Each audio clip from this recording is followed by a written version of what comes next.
Some women have decided that they no longer want to use chemically treated sanitary napkins for their menstrual, but they're not exactly sure what their options are. So here are a few things that you can try. And the reason that some women have decided to do that is because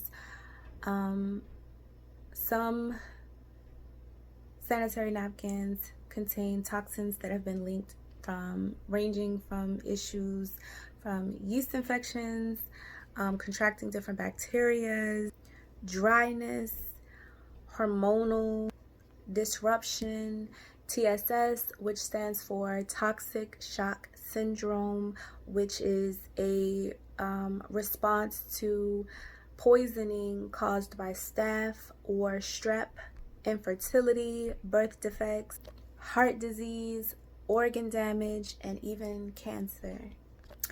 So, some of the things that I name, it may seem extreme to some, and it may fall right in alignment with others. So I'm just going to try to give a range of options that may be suitable to anyone. So one of the first things that you can do if you are used to sanitary napkins or tampons is try a cotton version, and not just cotton but organic cotton, because another thing that has been found is that even some cotton napkins, or some companies that claim to use cotton, those cottons have found traces of pesticides. I guess when the crop is sprayed during the growing process, there have been pesticides that have been found that also may lead to some of the things that I mentioned before.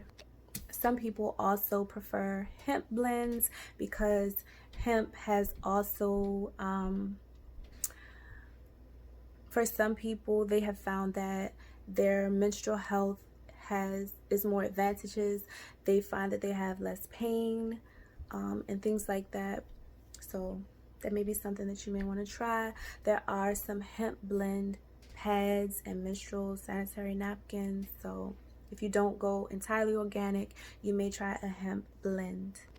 You could also try a menstrual garment like this. This is a washable menstrual garment. This can be worn alone, or it can be worn as like your menstrual garment. So it has this mesh material where you can fit your sanitary napkin inside. It can be worn alone, or it can be just worn as like your menstrual underwear. We all have our menstrual underwear because we don't want to stain our cute or our cute everyday underwear or our sexy special occasion underwear. So we all have a special pair set aside for that time of the month. And so some people will wear this that way with a sanitary napkin. So it has this mesh where you can insert your sanitary napkin. It can be worn alone. It can be worn with a cotton tampon. So yeah, in addition to like a menstrual garment, you could also wear one where it's just the napkin, but instead of cotton where you're constantly purchasing it and throwing it away and discarding it, you would do something a little bit more sustainable where you have however long your menstrual may last, and just be able to wash and reuse them every month. Some people also make their own. So you can purchase them like this, but you can also make them. And so what I have seen is that some people will make them using cotton or like an absorbent type of cotton. Now, if you are not vegan, some people will insert wool in between the cotton to absorb their menstrual. But if you are a person who doesn't want to use anything from animals, you can either multiply the layers of the cotton, or you can find a more absorbent cotton. And actually this is like that. This is not wool. This is an absorbent cotton material inside.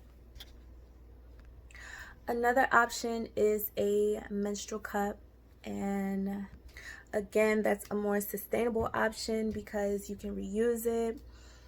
If you would like me to make a video going more into depth as far as where you can get some of these things or how to use them, leave a comment below and I'll be more than happy to go more into detail about them. But a menstrual cup is another option. Now we're gonna hop into what some may feel is a little bit more extreme. So next I would say is to free flow. There are some women who have lighter flows, and so they're able to just maybe, like, especially if you're just at home, you don't have to leave the home during that time. Some women free flow, and they are so happy with that because they don't want to have to worry about, is this really cotton? Is this harmful? Is this toxic? And it's so close to such a sacred place, so they choose to free flow. And some women, that works for them. They may wear a maxi dress or just have a specific dress set aside for that time, or a number of dresses depending on the number of days of their flow, and they'll just wear that. And if it stains, that's okay, but it's not, you know, heavy enough to like go to the floor or anything like that. But if you do have a heavier flow, some women will also just simply use a cotton washcloth. I would stay away from dyes and things like that. So if you're going to pick up a washcloth, you may want to just go with a white one, or one that has not been color treated but is 100% organic cotton, or a hemp blend, and just go with that. And instead of free flowing, you just literally like fold it, place it between your thighs. And again, this is something that some women do. Some call it rags. This is what our ancestors did, and it worked for centuries. Okay, so that is all of the options that I can think of right now. If you try something else, or if you do something else that works for you that you'd like to add to, feel free to leave it in the comments below. I like having those type of discussions. I like learning new things.